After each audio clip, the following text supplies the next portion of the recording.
Wow, that is what an atmosphere sounds like. That was like being at the bridge on Saturday, wasn't it? Sorry, did we wake you up? Yeah, no, so I was just texting. What we're going to do, Jonathan, we're going to construct another kind of set just slightly to the right and behind us, and we're going to call it the East Upper. Oh, yeah, it'd be perfect. No, I'm in East Middle, though, remember. Oh, are you? OK, well, it doesn't matter, but we'll stick you there. Does it mean I have to look up and go on the ground? We'll stick you there with a nice kind of like flat cap and a scarf and a cup of Bovril and a newspaper. And maybe a wireless as well. Can I not watch the game, you mean? I know we're on air. I'm talking to Jonathan. Shut up!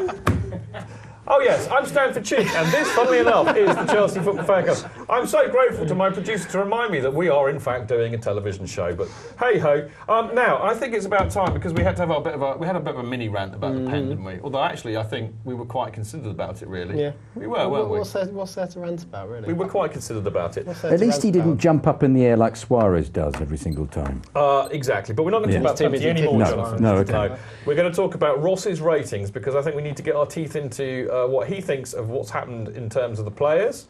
And dear old Ross, I'm going to read them all out. That's a crabby producer in there. He keeps saying to me, don't tell everybody what you've just said to me, but I think it's much funnier when I do, Greg. Right, OK, Chelsea v Spurs. We've got Peter Cech, he got 7. I should do this in the style of a something, I feel. Can you why don't you do this, Jonathan? What style would you like me to do it in, do you think? In the style of a darts commentator. Check number 7 at Ivanovic is number 6. Cahill got 6. No, it's his rubbish, isn't it? You're Sid Waddell? Yeah, yes, I'm thinking more 180. Terry 7. No, that's pretty rubbish as well. Yeah, you do. Ivanovic 6, Cahill 6, Terry 7, Aspilicueta 7. Ramirez 6, Lampard 6, Matic 8, Hazard 7, Schürrle 6, Eto'o 8, and then the subs that came on, Oscar, who in my opinion arguably turned the game around, he got 7. Willian got an extra mark for the song being sung, he got 7, and Barr, in what I think rather controversially, has been awarded 9 by Ross Mooring. I think by the way, Ross's man of the match was Nemanja Vidic, who he did I don't give think it was. No, Ross's. It was a United player, was it? Nemanja, oh God blimey, shoot me now. Okay, thank you, Pablo. So once your pedantry was actually, spot on. Well, you're all wrong because the man of the match was quite clearly Kyle Walker. Actually, the Nemanja of the match was Matic.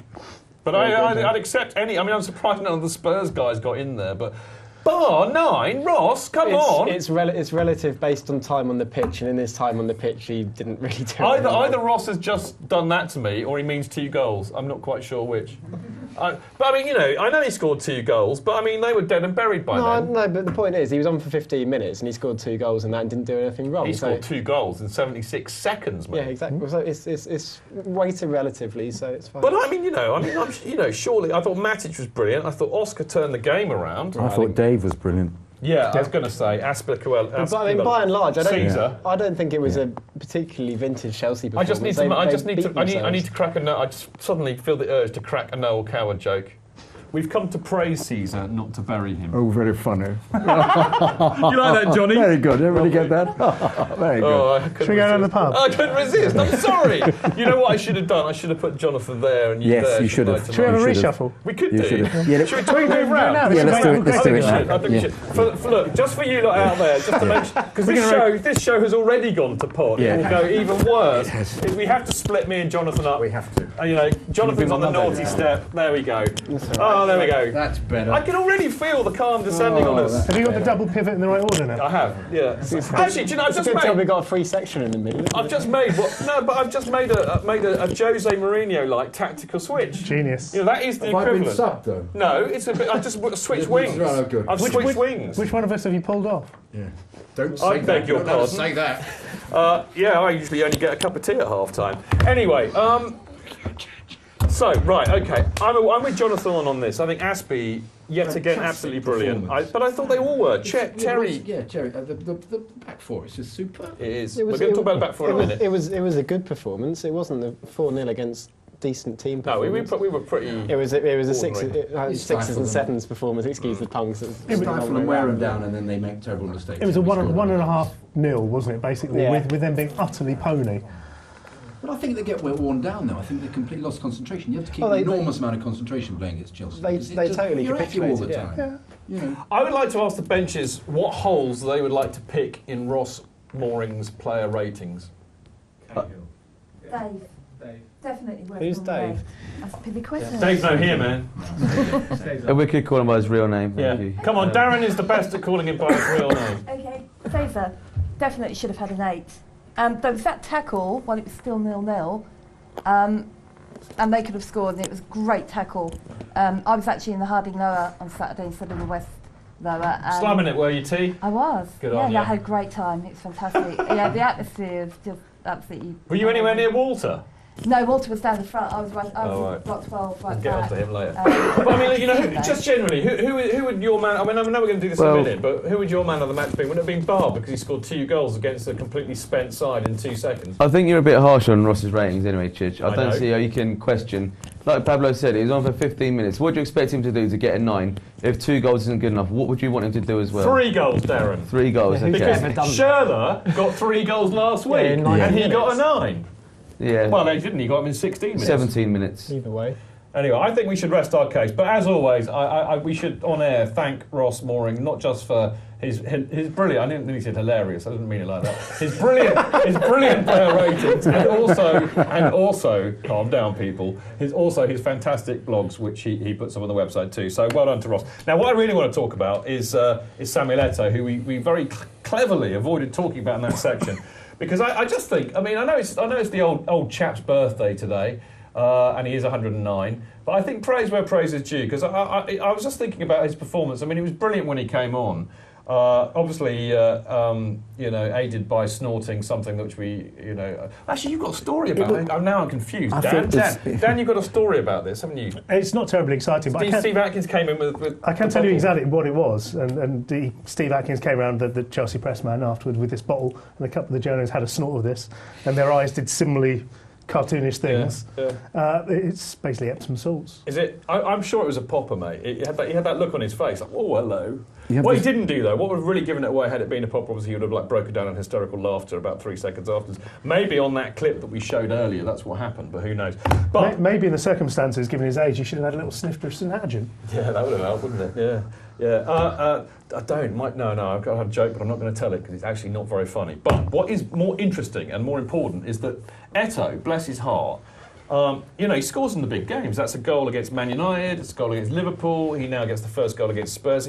He's a big game player, he scores in big games, and I'm loving Eto'o even more, I have to say. Yeah, and he's always been a big game player, and that's pretty much what he was there for. We didn't obviously get the striker we wanted in the summer, and he was available for nothing, and he can still, he's kind of shown that he can still have the impact. But another thing, Pablo, and Dan and Jonathan, really, I mean, what really impressed me about his performance actually overall was the fact that, he didn't know he was going to be playing until about 30 seconds before kickoff because Torres, went off holding his groin. I'm going to say no more about it than that. And so mentally, that's quite hard to do, to suddenly think you're not playing, to suddenly start to play. And he started, he looked so sharp from the get-go. But I think one of the things that Eto'o's got is he is fantastically professional, isn't he? This is why he gets paid all this money. Player. And all of the things we talked about in the game so far, all that stuff with the foul, when he got the referee on the right side, he knows exactly where everyone is. This is what you pay for with Eto'o. 300 goals he's scored now. Incredible. He's only 700 behind Pele, but I reckon there's a chance he might do it before he's on the Zimmer frame. I liked him lecturing Loris after the kick. I thought that was Darren said he went moment. like that. He didn't. Well, that was what you meant Not by like that. No, I said was talking about Kabul. I said Kabul went like that when he was. No, that was walking Kabul. out. No. Hang on. We'll take that back. Yeah, we'll take that back. Darren. Yeah. We're taking it back. Thank you. You were right. I've still got a few more points, by the way, Chidge. All right, okay. You forgot about Torres. Torres got sent off at White Hart Lane earlier this season. It could have changed again. We could have won 2-1 otherwise. But you didn't mention about the red cards evening himself out over just the matches against just each other. Just because I took it back didn't mean you have to take the mick and get that sneaky one in like I told you not to. Don't think you're that clever. Now, You'd rather just change the formation of the show instead? I always do. That's now, better viewing. What I would like to do now... Darren... I'm not even going to dignify that with a response. Right, OK, what I would like to do, though, we were talking about age and Eto'o being old, and I loved, not only is he a great player and a great professional with a great mentality, the man has a sense of humour, which obviously endears BBC had to me. Look at this, there we go. There's his old man celebration. Even Jose loved that. BBC had an article afterwards saying, was it the greatest celebration of all time? Oh, my God, really? Yeah. Surely Daniel Sturridge's celebrations are much funnier than that. I'm so far away in the East Stand middle, I really thought he'd injured himself. I really thought we scored the goal and he's hurt his back. You are a long way away from the action. Miles up there, away aren't from you? the action. I was being Bobby And you Moore had by your the person. newspaper in front of you. watching anyway. I was too busy being Bobby Moore by the big person next to me. Hey, quiet in the ranks, was a lot of please. that going Quiet on in the there. ranks. Swung around. Yeah, so Yes. I didn't actually see it at the time. That was lovely. Very Anyway, lifted up and patted on the head. Enough of Eto'o, much as we love him. I was thinking about what we should talk about in this game. I mean, obviously, there are so many things to talk about. One of the things I really wanted to talk about was our defence, because I think at the end of the day, I think that we are where we are, i.e. top of the league, having a laugh, and it's been built on a massively, solid foundations. And what I love most about the defence at the moment is not just that they're a complete unit, it's just the fact their attitude and their commitment, the fact that they're working for each other, the pressing by often 1, 2 or 3 of them, the effective blockings they're doing, Czech pulling out crucial match-saving saves, 2 or 3 every game. The effect that Terry's clearly having on Cahill, kind of nurturing and mentoring him into becoming a great defender, not just for us but for England. Aspie, in Jose's words, unbeatable. I mean, that whole defence, that is the rock which we're, building a great side on, I think. And, for me, it's classic Jose, isn't it? I'd say that it kind of reached the point that it's at now, the point that Matic turned up, and they all know that they've got time to get back into position because they've got this wonderful screen in front of them. He's really helping, isn't he? But, I mean, what do you think of the defence, Jonathan? Wonderful. They are great, aren't they? Yeah. I can't really say anything else other than that, actually. Brilliant. Is that all you've got to say about that? That's all I got to say. No, I just think Matic is just such a superb performer, and he's he holds it all together and pushes forward. But there's such a wonderfully reliable outfit. Do you think that? I mean, this is an open question, really. Actually, I'd ask Dan. I mean, do you think it's Matic that's making the difference to the defence, or do you think the defence? If you look at the team as a whole, the one settled combination that Jose's got, which is again very classic Jose. Every match who the defence is going to be, unless there's an injury, and it is Czech, Aspie, Branner, Terry, Cahill. It wasn't quite as fluid in the European Champions game because Matic isn't playing in that position because he's cup tied, so it's not. So you're saying it's Matic. I mean, what do you think, Dan? Matic is the extra percentage, isn't it? It's taking it from a good level to a great level. But you've got John Terry playing some of the best football of his career at the moment. Now, who's done that? He had a stinker of a season due to injury and due to rotating managers last season. You almost said a bad word then, didn't you? I did, almost. He's fat and he's Spanish, that's as much as we're prepared to say. But it's, as a unit, they are great at the moment. It is Mourinho, isn't it? It is, isn't it? Yeah. It's just occurred to me as well. It's Mourinho! No, we don't do that one. Sorry, we don't do that song. It's just occurred to me we seem to be developing a bit of a Matic's law as well. We were talking about Mikel last week, and it was like, ends up getting compared with Matic. I wrote it defence, and then are we talking about Matic? But I wrote it in the blog for the man of the match. Yeah. I just think that it pains me to say because I love Mikel, but I mean the way that Matic plays, I cannot see Mikel getting back in the side unless there's an injury or we need to shut the game down with 10 minutes to go. You can't see Lewis getting back in the side either.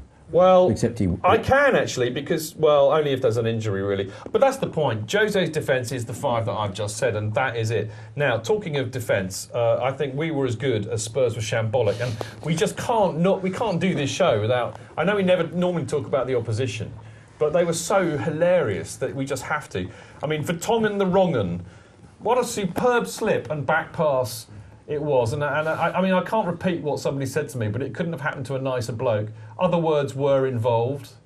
None of them repeatable on this show. He looks a bit like Chelsea Rory, doesn't he, actually? I wouldn't tell him that. I wouldn't tell him that, though, no. But, I mean, we talked about Kabul's challenge for the penalty, but I think even each one was funnier than the next. Yeah. Kabul basically totally mugged off, and then Sandro's slip. Followed by his handball on the line. Actually, he committed about 7 yellow card offences. Well, we'll get on to that in a minute. But I mean, the comedy slip. Did you see the way he went down? And then he tries to handball the ball away for Bale's goal. I mean, that was just ridiculous. I'm looking forward to when they reveal their newest away kit and it's got a spinning bow tie. I mean, but I mean, even funnier than that was. I mean, I don't like Kyle Walker. I've got to say, I've got a massive downer on Kyle Walker. But I mean that headed back pass to Bar. It just absolutely amazes me because you see the replays of it and he's got literally 15 yards of space in every direction around him. Yeah, I don't know. He can't even. He did a similar thing when we beat him 4-2 last year, didn't he? He kind of just started messing about on the touchline and Mata just came and knocked him over and we scored. I just hate him. Are we talking about Bar yet? Because I was going to ask a question. Do you think Name's Bard. He's Bard. Do you think maybe he's picked up something from Eto'o? because certainly the goals he got looked a little Rheumatism? bit like Eto'o goals. I'm ignoring You it. mean hanging around the goalkeeper? Well, yeah. Yeah, he was quite sneaky, actually. To be fair, he was point. doing the job that they've all been doing all year, which is closing down the goalie, and he'd done that and he kind of bounced back. Anyway, just to move it on a little bit, lazy, because we're as always running out of time, because I've waffled on. I always take responsibility for doing that. But I think the funniest thing of all, even funnier than the Spurs comedy defence, was Sherwood and his absolute meltdown in the post. All say poor little Timmy. He looked as though he was about to cry. In the press conference afterwards, he was asked... You were there. I was there. Yeah. He was asked, you're running out of defenders. Who are you going to play next week? And he asked the journalist, where do you play? Yeah. I think he's running out of excuses as well. Yeah. Anyway, listen, you'll be delighted to know, people out there in Chelsea FanCast viewer land, that there was one thing that was even more shambolic than the Spurs defence, and that would be their so-called support. Because the minute the third goal went in, fire drill. Look at that. Look at that. Look at the empty seats, Pablo. And the game's still going on. There's more of them there than there were at Wembley. Oh, well, I was going to say, the only other time I've seen a great escape like that by Spurs fans is there. There you go. There's a shot of Wembley. There's an absolutely wonderful picture. 20 minutes to go, I believe. Yeah. Was that 3-1 or 4 That's the at the 5-1. time? No, I'm saying 3-1 at the time. yeah. There's an absolutely wonderful picture I've got of that, of literally just one bloke. It's kind of pans out and there's one bloke in a Spurs shirt just looking at the floor and just literally 200 or 300 empty seats around him. What is it about them? I mean, what is it about them leaving a game early when they're losing? But it seems to be on the third goal. When the third goal goes in, they go home, don't they? I mean, to be fair, if you've not won at Stamford Bridge since 1990, I think you probably get slightly depressed about it, wouldn't you? It's so long ago that Spurs last won at Stamford Bridge that Eto'o had only won 100 international caps at the time. And only 3 Champions Leagues. Leagues. But actually, I mean, one of the funny stats was that half the teams weren't even born. That were playing on Saturday weren't even born the last time. And probably 30% of their fans as well. Yeah, exactly. Yeah, I mean, it just staggers me that they should, they laud themselves at such great old-fashioned, old-school. We haven't been touristed out or anything because we're all proper from North London, and yet they're just as plastic and rubbish as everybody else. We don't do that. I mean, we don't do that. I'd have to say, we may do many things that are appallingly embarrassing, but we do not leave early. And like from experience of heavy defeats or big game defeats, it just makes Chelsea fans more defiant. It seems to make other teams' fans disappear. Because we are perverse, and we revel in our perversity. Isn't that right? Yep. Dan's not so sure about how you should answer that. But they're starting to implode, aren't they? Well, they're already finishing implosions, to be honest. Because if we're talking about the last time they won at Stamford Bridge, the man who scored the goal that day, of course, who presents Match of the Day now, that's how long ago it was. Was tweeting after the game that it looked like the Spurs players had drawn their positions out of a hat. Yeah, they win their next 2 games, and we beat Arsenal, and they're joint with them. Okay, look, last question because we've got to go. I'm gonna tease this by saying that no Jose Mourinho side that has been top in February has ever failed to win the league. So we've got a 9-point lead over City. Are we favourites for the title now?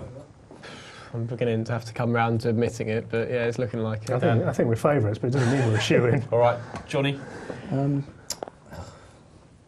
I'll say that as a yes. Benches, last word to you. I've been saying it all season. When the panel used to be here, Dan Levine was saying it's still Man City's. I kept saying even then, it's always going to be Chelsea's. Mourinho could come behind from 3 games behind and 9 points behind. Hey! It's just like Clive Walker, isn't it, in the Sunderland match, but not quite as good. I don't think Pellegrini will win 3 games in hand. I think there's too much pressure. Man City tried to lose the league this season, they won it. Benches, just nod if you agree with him, because you're not going to get away. Do you think we're going to win the league, Benches?